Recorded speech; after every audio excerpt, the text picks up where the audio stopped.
चलिए एक ऐसी कहानी में उतरते हैं जहां एक बिल्कुल आम सा दिखने वाला शहर अपने अंदर एक बहुत बड़ा राज छुपाए हुए है। एक ऐसा राज जिसका ताल्लुक एक गुप्त सरकारी प्रयोग से है। तो कहानी शुरू होती है इंडियाना के एक छोटे से शांत से शहर हॉकिंस में। मतलब ऊपर से तो सब कुछ बिल्कुल नॉर्मल लगता है, लेकिन सतह के ठीक नीचे एक सरकारी एक्सपेरिमेंट बहुत बुरी तरह से बिगड़ने वाला है। और इसकी शुरुआत होती है एक सरकारी लैब के अंदर से, जहां एक ऐसा खतरा आजाद हो जाता है जिसे किसी ने देखा नहीं, जिसके बारे में कोई बात नहीं करता। और बस यहीं से एक सीक्रेट घटना आम लोगों की दुनिया से टकराने के लिए पूरी तरह तैयार है। सोचिए, एक ही रात में दो बिल्कुल अलग दुनियाएं टकरा जाती हैं। एक तरफ एक सीक्रेट लैब में एक बहुत बड़ी साइंटिफिक गड़बड़ी हो जाती है, और दूसरी तरफ चार दोस्त हैं जो बस अपना गेम खत्म करके घर जा रहे हैं, और बस एक ही पल में बिल बेयर्स के लिए सब कुछ बदल जाता है। अगली सुबह होती है, और जब सूरज उगता है ना, तो ये रहस्य और भी गहरा जाता है। विल की माँ जॉयस बायर्स को एहसास होता है कि उसका बेटा तो घर लौटा ही नहीं, और फिर पूरे शहर में उसकी तलाश शुरू हो जाती है। और यहीं पर कहानी का जो मेन कॉन्फ्लिक्ट है वो सामने आता है। देखिए, पुलिस को तो यही लगता है कि विल बस कहीं खो गया होगा, लेकिन उसकी माँ उससे पूरा यकीन है कि कुछ बहुत ही भयानक हुआ है, कुछ ऐसा जिसे समझाना मुश्किल है। तो एक तरफ जहां सारे बड़े लोग अपने तरीकों से उसे ढूंढ रहे हैं, वहीं विल के दोस्त वो मामले को अपने हाथ में ले लेते हैं।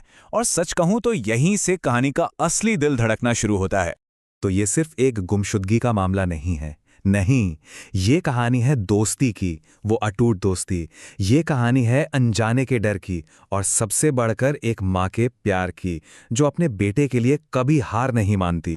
और कहानी में ट्विस्ट देखिए, ठीक उसी वक्त जब एक इंसान गायब हुआ है, एक और रहस्यमयी तरीके से सामने आ जाता है, और उसके आने से इन लड़कों के लिए सब कुछ बदलने वाला है। जब ये लड़के विल को ढूंढ रहे होते हैं, तो जोरदार बारिश के बीच उन्हें एक लड़की मिलती है, एकदम डरी हुई, चुपचाप, और उसके सर पर बाल भी नहीं है। वो भी बिल्कुल वैसी ही खोई हुई लग रही है जैसा उनका दोस्त विल। वो लड़की कुछ बोलती तो है नहीं, लेकिन उसकी कलाई पर एक टैटू है, और उस टैटू से उन्हें एक नाम मिलता है, 11।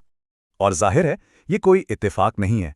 पता चलता है कि 11 उसी सीक्रेट लैब से भागी है जहां से सारा बखेड़ा शुरू हुआ, और उसके पास कुछ ऐसी जबरदस्त शक्तियां हैं जो इस पूरे खेल को पलट सकती हैं।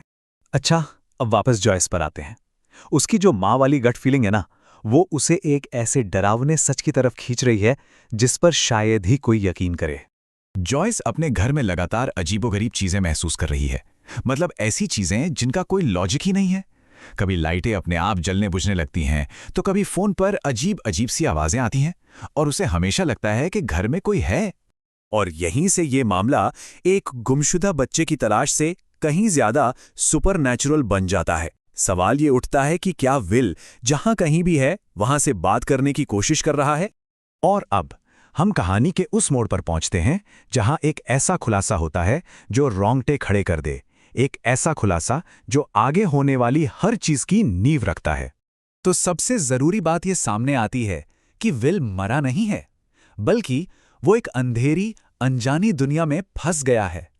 तो अब यह तलाश किसी लाश की नहीं, बल्कि एक दूसरी दुनिया में खोई हुई एक रूह की है। और आखिर में ये एक परेशान करने वाला सवाल हमारे सामने खड़ा हो जाता है कि विल का गायब होना कोई अंत नहीं था, ये तो बस किसी बहुत बड़ी चीज की शुरुआत थी। सोचिए, अगर एक बच्चा उस अंधेरी दुनिया में खिंच सकता है, तो फिर वहां से बाहर क्या निकला हो।